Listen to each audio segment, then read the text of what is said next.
Yeah, to go around with my dad as well, and I followed him for a lap, and my dad wasn't well, and I was a bit worried about him going out, but his lines were just fantastic, and I just couldn't believe it because. Here we go!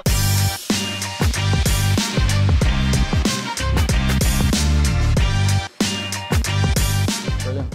So again, looking back to many moons ago, earliest memory of the TT.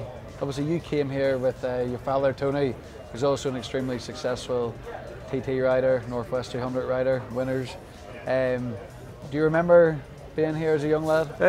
Like it's been, my dad has been coming 30 years, racing at the TT, and it's my 30th year this year, and so I've been coming since I've been born, and been here every year since I can remember. Even when I wasn't racing, I missed a few years because riding the Honda, they said they wouldn't let me ride. I'd have to concentrate on British Championship or do the road racing.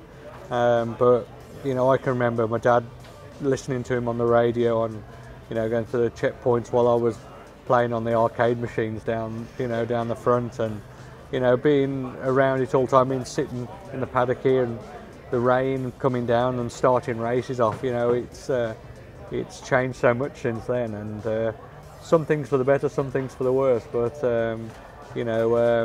it's a special place for me. A couple of really special things have happened this week, and one of them getting a corner named after you, Rutters, formerly Glen Irwin 1, after you and your dad, and also the 30th, the Rutters Legacy Lap, to celebrate 60 years between you and your dad, 30 years each.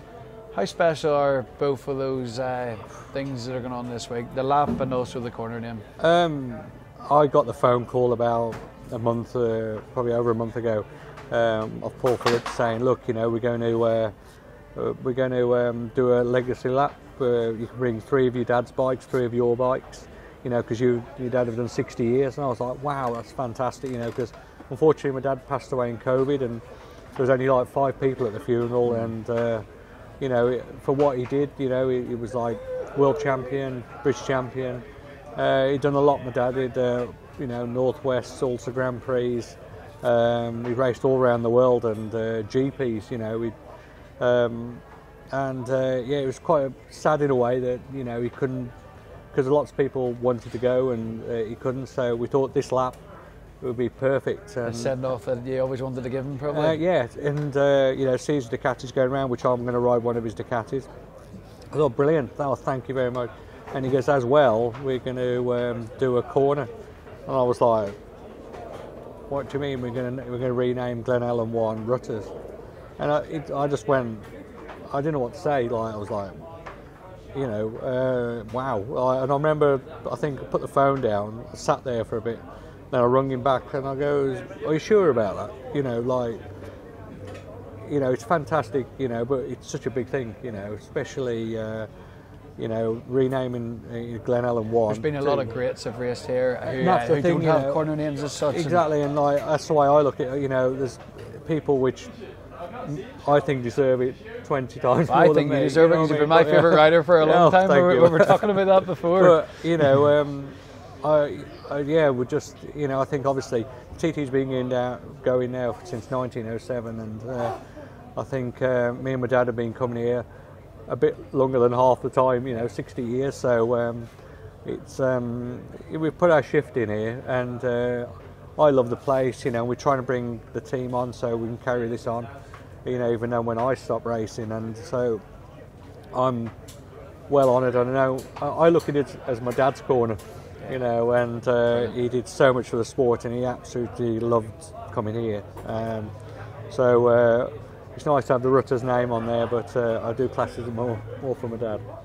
Obviously, a lot of your career was spent, in factory machinery and in the good old days as such, and now you're running the Bathams effort yourself. It's not just you here, there's also Craig Neve. How do you find being Michael Rutter, the racer, being Michael Rutter, the team owner, and being Michael Rutter, the mentor to Craig Neve? How tiring is it? How rewarding is it? And is it worth it? This week it feels like it isn't worth it. It's just so much. You get people asking you stuff, and it's it takes it out of you. You definitely, you're racing. You know, I was speaking about it with someone earlier. You know, it'd be nice just to go like John does. John McGuinness jumps on the bike and just does that. So, and it'd be great just to do that and get on it and just concentrate on that. But you know, coming here, I'm like, is the food done? The sandwiches? Is the pasties over there? The stuff that people don't see whatsoever, isn't it? Yeah. So, no, really, it's hard work. I think when I do give up racing, you can just concentrate on this. I'll be better at that because yeah, my racing's definitely dropped with it. Jumping forward and looking back at your career, I'd like you to talk about your most memorable TT moment, and also your toughest TT moment. I would say definitely with riding around with Joey, and you know, saying with different teams, different teammates, different things like that over the years. I've had so much fun. You know, it's unfair to name just one of them. I've always enjoyed it, you know, and I haven't had any bad teammates or any, you know, bad experiences. You know, there's always a downside to riding a road racing anywhere or short circuits. It's just, I'd say, but overall, if I had to do my time again, I'd do exactly the same. It's a great thing to be able to say.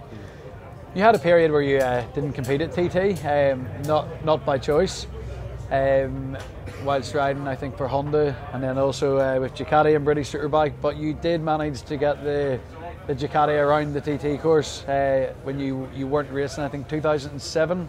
Yeah. How did that feel? It was brilliant. I think it's also your dad's bike was out as well. Yeah, it's me and my dad's bike. I think that might have been 2005 or 2006, maybe. No, it was probably about probably 2007. I was listening last night when you were chatting. Yeah, and yeah, to go around with my dad as well, and I followed him for a lap, and my dad wasn't well, and I was a bit worried about him going out, but his lines were just fantastic, and I just couldn't believe it because I did virtually 90% of the lap behind him, and his style and everything like that. And I thought, I just wish he'd have been fit and had a proper go, you know, and just following. So experience like that, you can lovely to take away with you, you know. One of the questions I had for you was, did you have any TT regrets? But you answered that in the previous question, and I think no more fitting way to wrap up an interview by chatting to an absolute legend of the sport who wouldn't change anything you've done here in the 30 years. I think it's commendable. You've raced against the greats of different eras, the Joey Dunlops, the Michael Dunlops, the Cameron Donalds, the Bruce Anstleys. You've kind of lived through a few different top generations. You're an absolute role model. You've been rewarded with Rutter's Corner, your legacy lap. What does year 31 look like? Looking forward? A lot less than this.